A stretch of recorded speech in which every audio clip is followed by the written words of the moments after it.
The hunt for a vaccine against the new coronavirus is raising an uncomfortable question. Who might be first in line to benefit from it? One French drug maker, Sanofi, has come under fire for suggesting the United States was likely to get priority access. The French government says that would be unacceptable.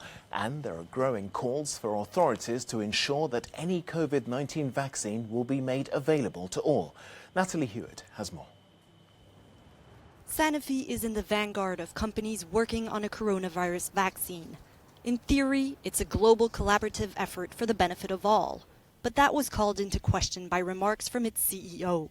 In an interview, he said that since the US had invested so much in the company's vaccine development, it would likely get the first doses. Sanofi is now assuring it will make any coronavirus vaccine available in all countries. But it's also calling on the European Union to make it easier to get products to market.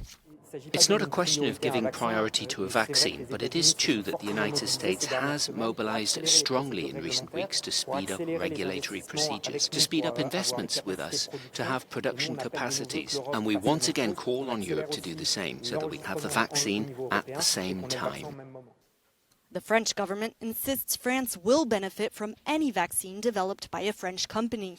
The question is not today who will benefit from the vaccine. The question is who will find a vaccine first. And I can guarantee you once we have a vaccine, we will do whatever it takes for the French to benefit from it, the Europeans to benefit from it, and obviously out of solidarity that the whole planet can benefit from it.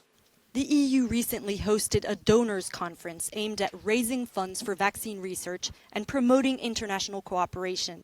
Commenting on the Sanofi row, a Commission spokesman stressed the importance of collaboration. Solidarity and close coordination is the most effective and the most secure response to reply to the COVID-19. The vaccine against COVID-19 should be a global public good, and its access needs to be equitable and universal. In a less controversial development in the quest for immunity, an antibody test developed by Roche has been approved for use in the US, the EU, and now the UK. The blood test aims to detect whether someone caught the coronavirus in the past, but it's still unclear whether that actually protects from getting infected again. Natalie Hewitt, Euronews.